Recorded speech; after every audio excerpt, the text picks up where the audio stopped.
Russia's stand remains firm, no talks without land. Let me take you back to June 14 of this year. The headlines were Russia rejects peace talks unless Ukraine cedes territory. The White House, the State Department, even the usual chorus of think tank analysts all reacted with the same scripted outrage. Unacceptable, they said. A violation of international law. The media ran with it, framing Moscow's position as yet another example of Putin's intransigence, his imperial ambitions, his refusal to play by the rules of a so-called rules-based order. But here's what they didn't tell you, and what I spent the last 4 decades studying, from the Cold War to the battlefields of Iraq, and this isn't just about Ukraine. It's not even primarily about Ukraine. What we're witnessing is the death rattle of American unipolar dominance, and Russia's refusal to negotiate without territorial concessions is the first real crack in the foundation of a global order that Washington has taken for granted since 1991. I've advised generals, testified before Congress, and spent years in the field analyzing how great powers behave when their core interests are threatened. And let me tell you, when a nuclear-armed state like Russia draws a red line in the sand and says, no talks without land, it's not bluffing. It's not posturing. It's strategy. And if we don't understand that, we're sleepwalking into a conflict that could make the Cuban Missile Crisis look like a diplomatic spat. The official what they want you to believe. The story goes like Russia launched an unprovoked invasion of Ukraine in February 2022, violating the sacred principle of territorial sovereignty. The West, led by the United States, has heroically armed Kiev to defend democracy, while Moscow, isolated and desperate, now faces a choice: either withdraw in humiliation or double down on a war it cannot win. The recent statements from the Kremlin, demanding recognition of its territorial gains as a precondition for negotiations, are just another sign of Putin's weakness. The West, we're told, must stay the course, because if Ukraine falls, the dominoes will start toppling: Poland next, then the Baltics, then who knows where. The data seems to support this. NATO has poured over $175 billion in military aid into Ukraine. Russian casualties, according to U.S. intelligence estimates, exceed 300,000 killed or wounded. The ruble is under pressure, sanctions are biting, and even China is reportedly getting cold feet about backing Moscow. The narrative is clean, simple, and most importantly, morally unambiguous. Good versus evil. Democracy versus autocracy. The free world versus the tyrant. But there's a problem with this narrative. It's not just incomplete, it's dangerously misleading. Deconstructing the what's really happening. Let's start with the most glaring: Russia is not losing this war. Yes, you read that right. Despite the billions in Western aid, despite the HIMARS, the Leopards, the F-16s, despite the relentless media portrayal of Ukrainian heroism and Russian incompetence, Russia is winning. Not in the way we measure wars in the 21st century, with TikTok-friendly drone footage and daily casualty counts, but in the way that actually territorial control, industrial output, and strategic depth. Since the start of the Ukrainian counteroffensive in June 2023, Russia has gained more ground than Ukraine. The much-hyped spring offensive collapsed before it even began. Ukrainian forces, despite being equipped with NATO's finest, have been ground down by Russian artillery, drones, and electronic warfare. The front lines have barely moved in months, and where they have, it's been in Moscow's favor. The city of Avdiivka fell in February not because of some brilliant Ukrainian maneuver, but because Russian forces simply outlasted them. And now, with the West's aid pipeline drying up, Ukraine is running out of ammunition, out of manpower, and most critically, out of time. But here's where it gets interesting. The Western media won't tell you this, but Russia's economy is not collapsing. The ruble is stable. Inflation is under control. The Central Bank of Russia has adapted to sanctions with remarkable speed. And while the West pats itself on the back for crippling the Russian war machine, Moscow is producing more artillery shells per month than the entire EU. 3 times more, in fact. Meanwhile, the US is scrambling to ramp up production, but even if we hit our targets, we won't match Russian output until 2025 if we're lucky. Then there's the manpower question. Ukraine is bleeding out. Estimates suggest they've lost between 400,000 and 500,000 soldiers, killed, wounded, or missing. That's a staggering number for a country of 36 million. Russia, with a population of 143 million, can afford the losses. Ukraine cannot. And yet, the West keeps pushing Kiev to fight on, to hold the line, to not negotiate from a position of weakness. But weakness is exactly what Ukraine is in. So why is Russia insisting on keeping the land it has taken? Because it doesn't have to negotiate. Not yet. Not when time is on its side. And not when the alternative, total Ukrainian collapse, is increasingly likely. But there's another layer to this. Russia isn't just fighting for territory. It's fighting for survival. The geopolitical why this isn't just about Ukraine. Let me be this war was never about NATO action. That's a convenient narrative for Western analysts who want to pretend this is all a misunderstanding, a failure of diplomacy. No, this is about something far more: the end of American hegemony. For the past 30 years, the United States has operated under the delusion that it could reshape the world in its image. We bombed Serbia to protect Kosovo. We invaded Iraq to spread democracy. We backed coups in Ukraine, Georgia, and beyond, all in the name of containing Russia. And for a while, it worked. Moscow was weak. The 1990s were a decade of humiliation for Russia: economic collapse, NATO action, the loss of its sphere of influence.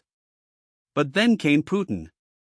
And slowly, methodically, Russia began to push back. The 2008 war in Georgia was the first warning. The 2014 annexation of Crimea was the second. And now, the war in Ukraine is the third and final act in this drama. Because what's really at stake here isn't just Donbass or Kherson. It's whether Russia will be allowed to exist as a great power in its own right, or whether it will be reduced to a vassal state, a gas station with nukes, as John McCain once sneered. The West refuses to accept this. We still cling to the idea that Russia is a declining power, that China is the real threat, that if we just hold out a little longer, Putin will fall and a pro-Western government will take his place. But that's not how great powers behave. When a state's core security interests are threatened, it doesn't back down. It doubles down. And that's exactly what Russia is doing. The military: why the Hawks are wrong. Now, let's talk about the military situation. Because if you listen to the Hawks in Washington, you'd think this war is just a matter of sending more weapons, more money, more lethal aid. But war isn't a video game. It's not about who has the best technology or the most advanced drones. It's about logistics, industrial capacity, and willpower. Russia has all three. Ukraine, increasingly, has none. The US has sent over 100 HIMARS launchers to Ukraine. Russia has responded by saturating Ukrainian positions with glide bombs, drones, and electronic warfare. The result? Ukrainian air defenses are overwhelmed. Russian artillery outranges and outguns anything Kiev has. And the much-touted F-16s? They won't change the battlefield. Not when Russia controls the skies over the front lines. But here's the real: Russia is preparing for a long war. While the West debates whether to send another $60 billion in aid, Moscow is ramping up production. New factories are churning out tanks, drones, and missiles. Conscription is exiting. And most importantly, Russia is digging in. Those infamous Surovikin lines, layers of trenches, minefields, and fortifications, are nearly impenetrable. Ukrainian forces have thrown themselves against them for months, and the result has been a bloodbath.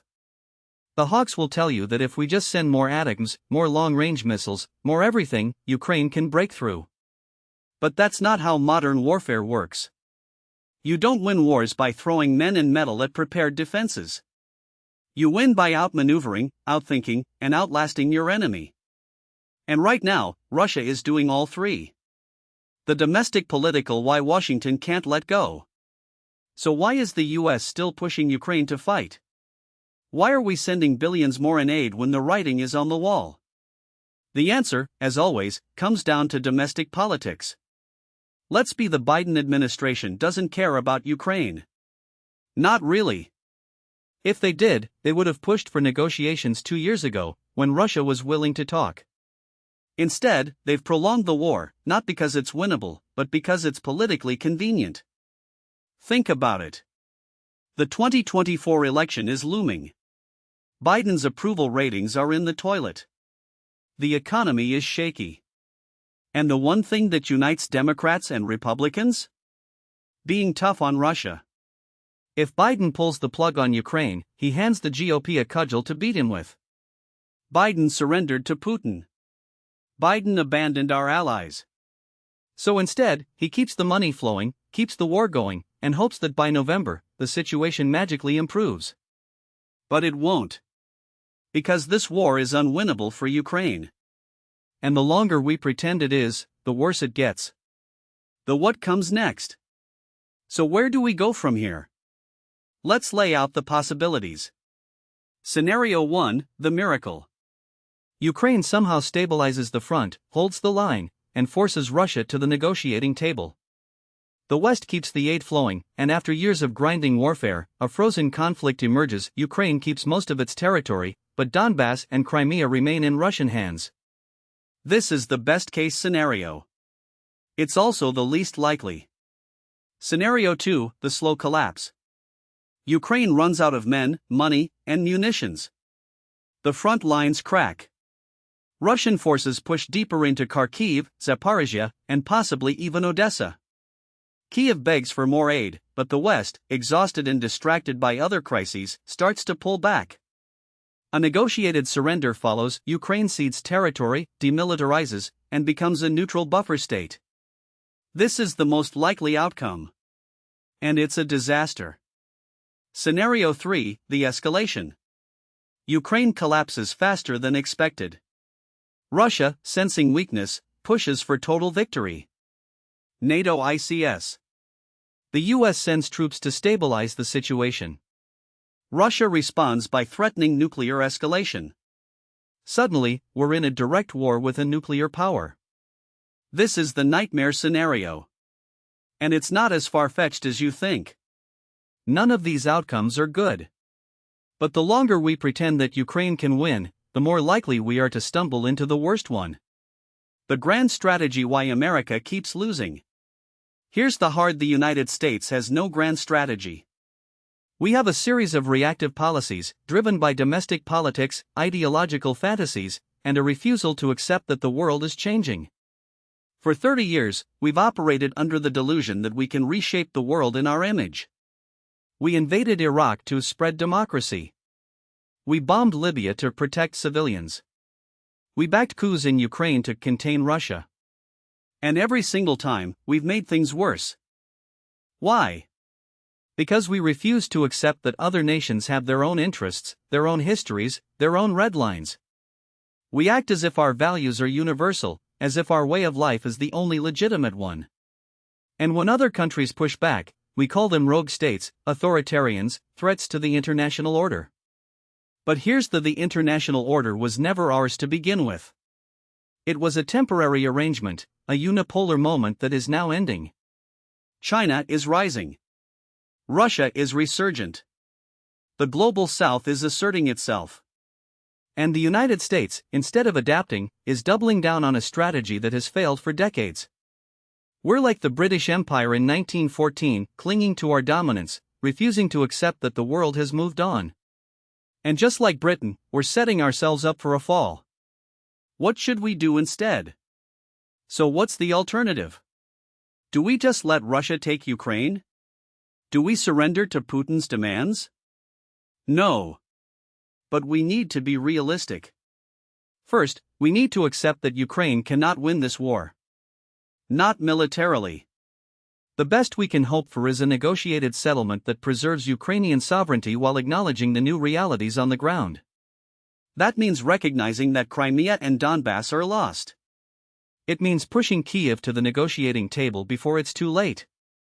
Second, we need to stop treating Russia like a pariah state. Yes, Putin is a thug. Yes, his invasion was illegal.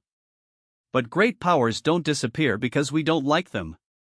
We need to engage with Moscow, not because we approve of its actions, but because ignoring a nuclear-armed state is a recipe for disaster. Third, we need to refocus on China. Russia is a problem, but China is the real threat. And right now, We're wasting resources in Ukraine when we should be preparing for a potential conflict in the Pacific. That means ending the war in Europe so we can pivot to Asia. Finally, we need to stop pretending that our values are universal. The world is not a democracy waiting to happen. It's a collection of nations with their own interests, their own histories, their own ambitions. And if we don't start treating them as equals rather than as subjects to be lectured, we're going to keep losing. The bottom: wake up before it's too late. Let me leave you with: the war in Ukraine is not about democracy. It's not about sovereignty. It's about power. And right now, the United States is on the wrong side of history. We're clinging to a unipolar fantasy, refusing to accept that the world is moving toward multipolarity. We're pouring billions into a war we can't win, while our real competitors, China, Iran, North Korea, watch and learn. And we're doing it all while our own country crumbles, our infrastructure decays, and our people grow more divided by the day. Russia's stand is no talks without land. And unless we wake up to the reality of what that means, we're going to find ourselves in a conflict we can't control, with consequences we can't imagine. The time for delusions is over. The time for realism is now. And if we don't act soon, we may not get another chance. Now, what most people don't realize is that Russia's position, no talks without land, isn't just some negotiating tactic. It's a fundamental shift in how Moscow views its own security, and it's rooted in a century of geopolitical trauma. Let me explain why this matters. The last time Russia lost a war on this scale was 1917. The Bolsheviks surrendered vast territories to Germany in the Treaty of Brest-Litovsk, and the humiliation of that defeat fueled decades of Soviet paranoia. Fast forward to 1991, when the USSR collapsed, and Russia lost not just its empire but its buffer zones: Poland, the Baltics, Ukraine, the Caucasus. For Putin, and for many Russians, that wasn't just a geopolitical setback, it was an existential wound. And now, after 2 years of war, they're not about to repeat the mistake of trading land for empty promises. Here's the uncomfortable: the West keeps acting like this is a repeat of 2014, when Crimea was taken and the world moved on. But this isn't 2014. This is 1943, when the Red Army was grinding down the Wehrmacht and Stalin was already redrawing the map of Europe in his head. The difference? Stalin had the industrial might of the US backing him. Putin has China, Iran, and North Korea, hardly an ideal alliance, but enough to keep his war machine running. And that's the real military implication we're ignoring. The Russian defense industry is now on a war footing in a way we haven't seen since the Cold War. In 2023, Russia produced more artillery shells than the entire NATO alliance. They're churning out tanks, drones, and missiles at a rate that should terrify anyone who thinks this war can be won with more HIMARS or F-16s. Meanwhile, Ukraine's manpower is dwindling.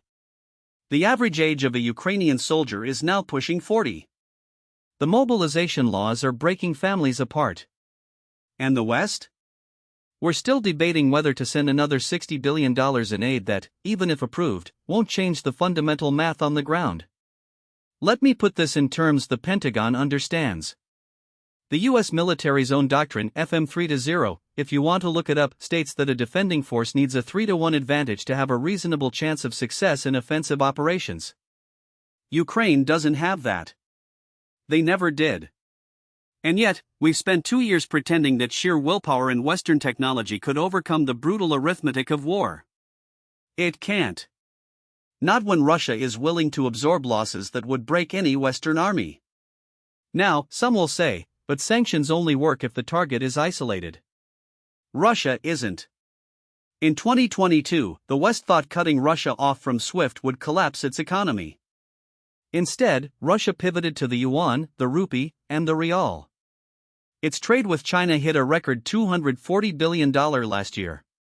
Its trade with India quadrupled. Even Turkey and the UAE are happily doing business with Moscow, sanctions be damned. The ruble isn't just stable, it's stronger than it was before the war. And while we're busy patting ourselves on the back for freezing a few oligarchs' yachts, Russia's GDP grew by 3.6% in 2023. That's higher than Germany's. This isn't just an economic failure. It's a strategic one. Because every day this war drags on, Russia gets stronger, Ukraine gets weaker, and the West's credibility erodes a little more. And the worst part? We're not just losing in Ukraine. We're losing everywhere else.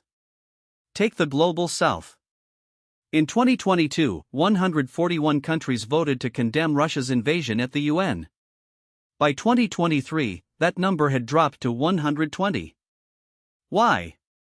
Because the rest of the world sees this for what it is: a proxy war where the US is using Ukraine to weaken Russia, while the rest of the planet gets stuck with higher food and energy prices. India's buying Russian oil at a discount and laughing all the way to the bank. Brazil's Lula is openly mocking Western hypocrisy. Even Saudi Arabia, our supposed ally, is cutting oil production to keep prices high, because they know Russia isn't going anywhere. And then there's China. Xi Jinping isn't just watching this war, he's studying it. Every mistake we make in Ukraine is a lesson for Taiwan. Every time we overpromise and underdeliver, it reinforces Beijing's belief that the US is a declining power. And let's be, if we can't even supply Ukraine with enough artillery shells, what makes anyone think we'll be able to sustain a war in the Pacific against a peer competitor? Here's the longer this war goes on, the more likely it becomes that Russia and China coordinate their next moves. We're already seeing it. In 2022, Russia and China declared a no-limits partnership. In 2023, they conducted joint naval drills in the South China Sea. And just last month, Putin and Xi met in Beijing to reaffirm their alliance. Now, I'm not saying they're about to invade Poland together.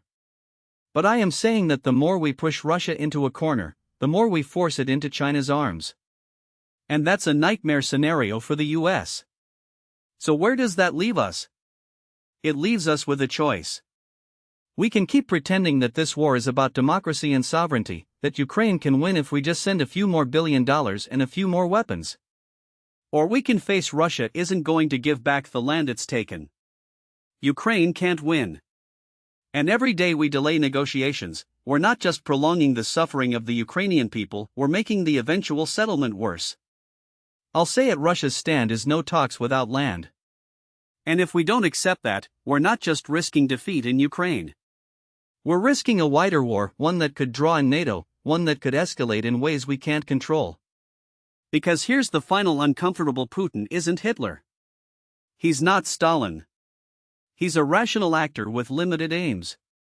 But if we back him into a corner, if we force him to choose between humiliation and escalation, he will escalate. And that's when things get really dangerous. The time for wishful thinking is over. The time for hard choices is now. And if we don't make them soon, history won't judge us kindly.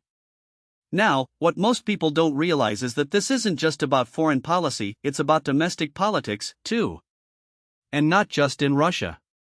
Here in the United States, we've got our own version of this war playing out in the halls of Congress, the media, and even the Pentagon.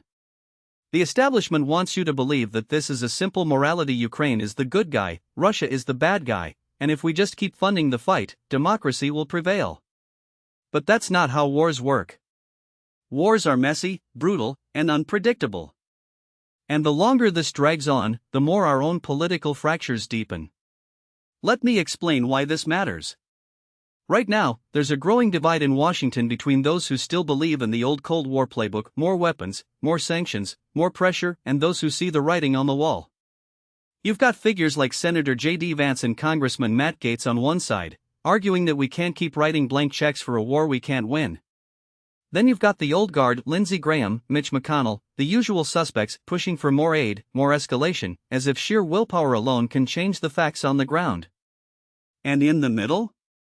A White House that's trying to thread the needle, sending just enough weapons to keep Ukraine in the fight but not enough to actually win, all while pretending this isn't a proxy war with Russia. Here's the uncomfortable: this isn't just about Ukraine. It's about the future of American power. The Biden administration's strategy, if you can even call it that, has been to treat this war as a test of resolve. But resolve without a realistic endgame is just stubbornness. And stubbornness in war is how empires collapse. Look at Afghanistan. 20 years, trillions of dollars, thousands of lives lost, and for what? A hasty retreat that left our allies behind and our enemies emboldened. Now we're doing the same thing in Ukraine, but with even higher stakes. Now, let's talk about the domestic fallout. The American people are tired. They're tired of inflation, tired of endless wars, tired of being told that the answer to every problem is more money and more weapons. And yet, every time Congress votes on another Ukraine aid package, the same old arguments get trotted: we have to stand with Ukraine, if we don't stop Russia here, they'll keep going, this is about democracy. But here's the thing, most Americans don't buy it anymore. Poll after poll shows that support for Ukraine is eroding, especially among Republicans. A Pew Research survey from last month found that only 31% of Republicans believe the U.S. is providing the right amount of aid to Ukraine, while 43% say we're doing too much. That's a sea change from 2022, when bipartisan support was sky high. And it's not just the public.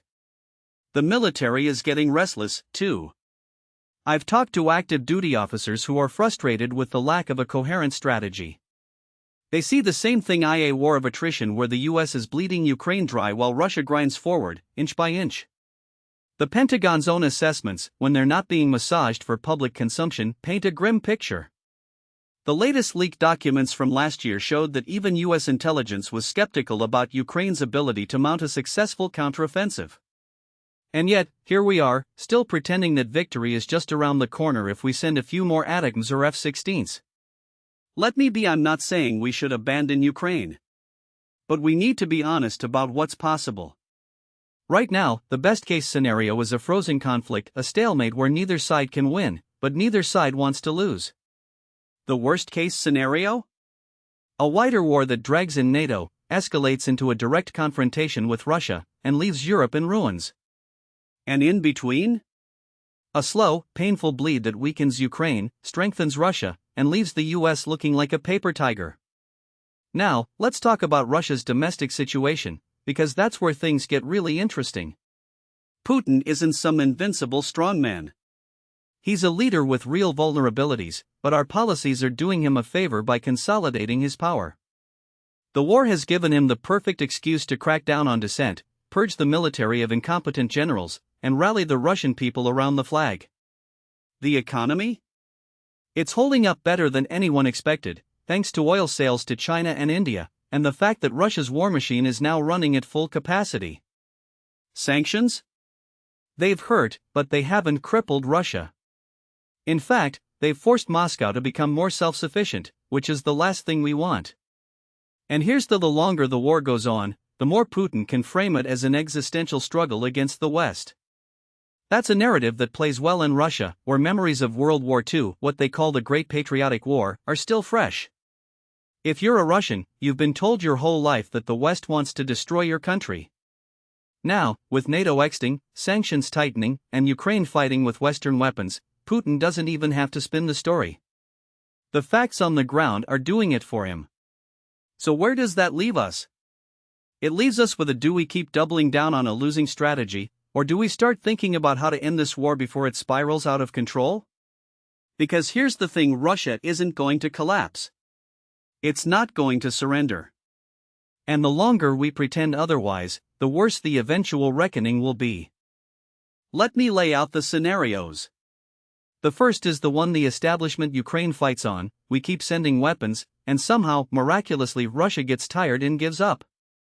That's not going to happen. The second scenario is a negotiated settlement, where Ukraine gives up some territory in exchange for security guarantees and an end to the fighting. That's the most realistic outcome, but it's also the one that no one in Washington wants to talk about because it would mean admitting defeat. The third scenario? A wider war. Maybe Russia strikes a NATO supply depot in Poland.